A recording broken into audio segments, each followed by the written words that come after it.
Baik.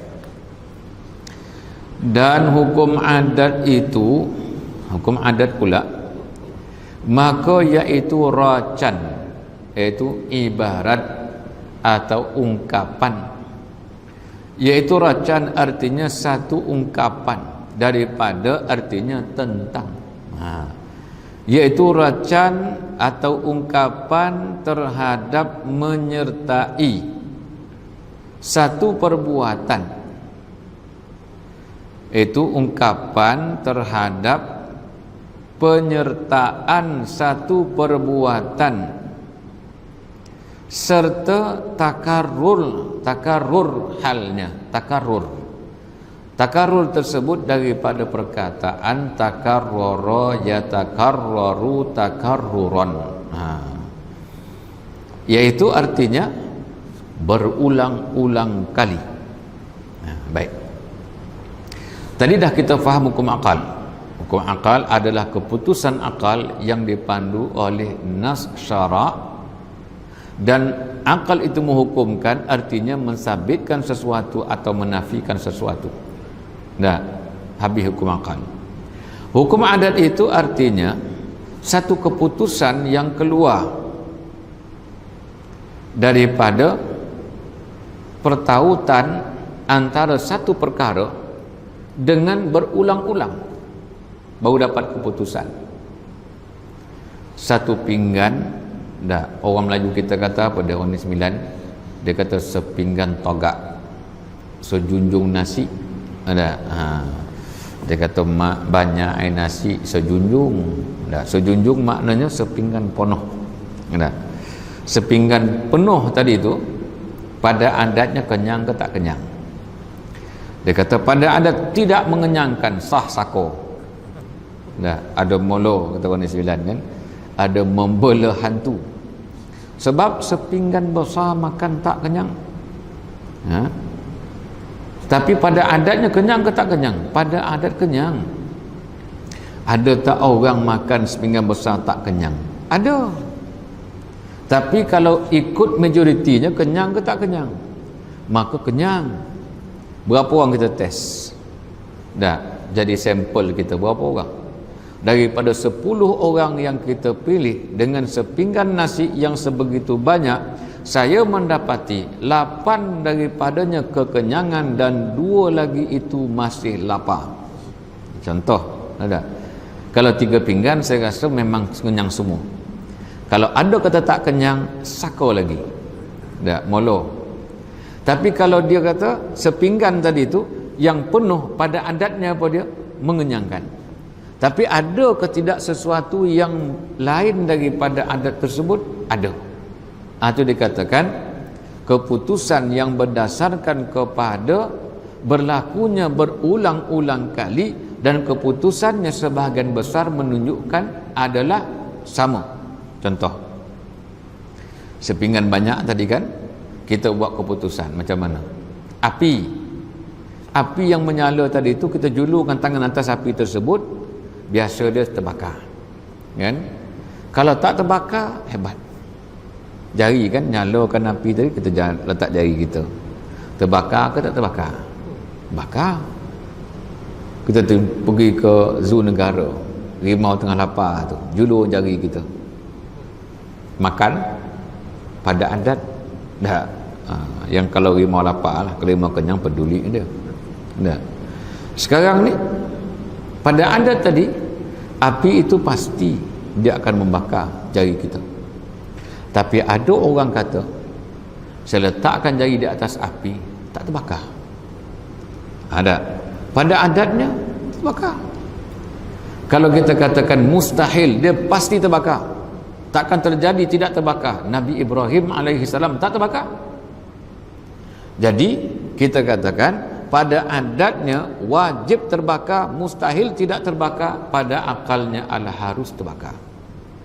Nah, kita pastikan yang itu supaya tidak boleh terbeza. Ini akal, ini adat. Kalau menafikan kedua-duanya atas jalan akal dan jalan adat, maka ulama kita mengatakan membawa kepada kufur karena menafikan mukjizat yang berlaku kepada para nabi. Faham baik-baik.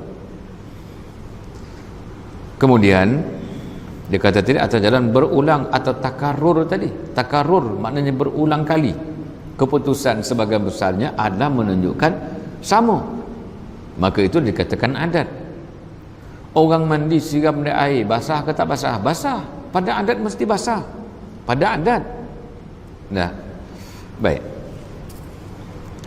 Halnya sah menyalahinya. Tak. Pada halnya sah menyalahinya. Artinya menyalahi kebiasaan yang terjadi. Dia kata, ustaz ni kata nak datang, tapi tak datang pun. Pada adatnya ustaz tak pun bohong, tapi boleh jadi juga berbohong. Maknanya pada adatnya boleh dia, pada adatnya adalah mustahil dia berbohong.